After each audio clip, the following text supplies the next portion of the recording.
Look, here's a message to the president, and this is a positive message, Mr. President. You gave it a college try. You tried. You did.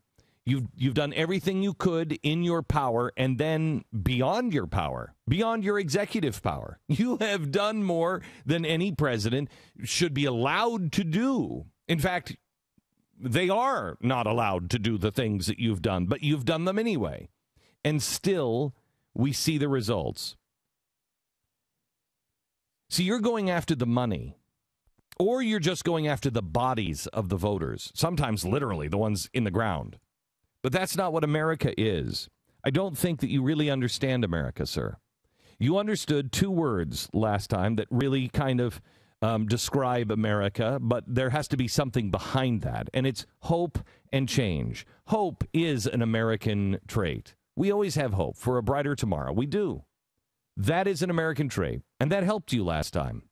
Change is also an American trait. Nobody really likes change, but we are the ones who have changed the world. We are looking for new ways to do things. The system is broken, and we knew that. And so you said, I'm going to change the system. But you changed it in a way that is fundamentally un-American. You changed it in a way that is all about corruption, all about money, all about special interests. That wasn't the change that we sought. It wasn't the change that the people on the left sought. I'm not just talking about the Tea Party or the right or the Republicans. I'm talking about the left. I'm talking about the people who are just good Democrats. We tried change. We tried your hope and change. And in fact, it was all of us wanted hope, and all of us wanted change.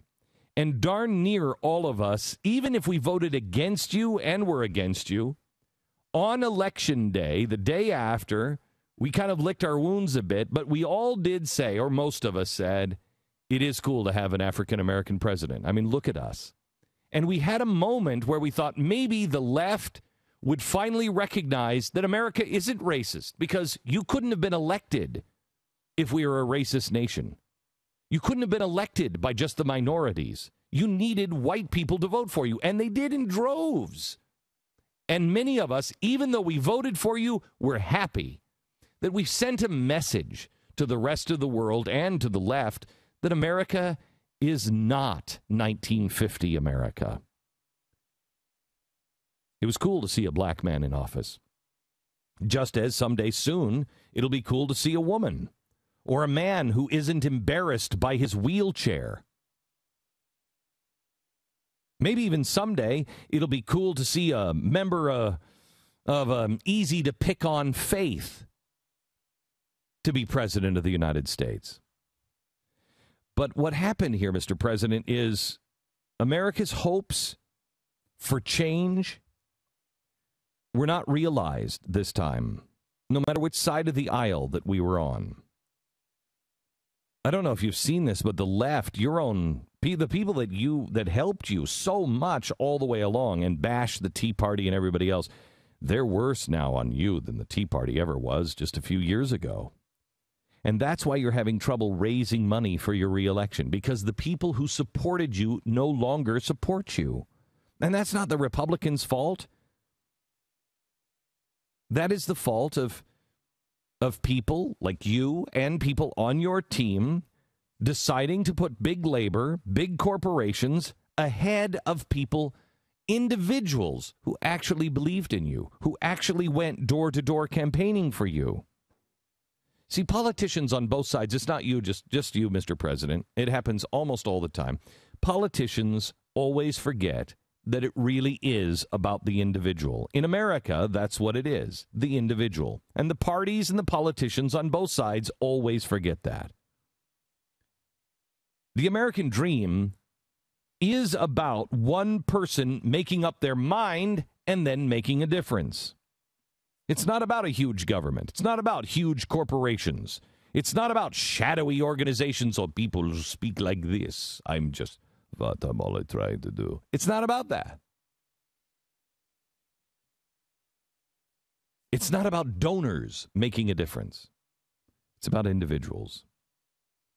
So, Mr. President, I'm guessing that Americans are going to keep their $3, especially because after inflating my tires and everybody else inflating their tires, we still have a hard time paying for 104% more per gallon for gasoline. So I'm guessing Americans will use that $3 not to send to you, because I think we've sent you enough enough of our money. Instead, we'll use those $3 to buy the fuel it'll take to get to the polls. And we'll stop off at an elderly neighbor's house or somebody who can't drive and take them to the polls as well. And there we'll stand together side by side in a school or a gym, along with the rich and the poor, the white and the black, the Democrat and the Republican, the young and the old, Americans all, and we will wait quietly in that line. Not as a collective, but as individuals. And once again, we'll cast our vote for change. And we'll do so with hope. Because that's the great thing about America. There's always hope.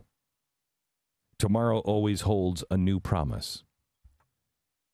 America really is an exceptional place. And here's evidence of it. No matter what has happened in the last 10 years, believe it or not, I still have hope that we're going to find a group of decent people to go to Washington to represent us.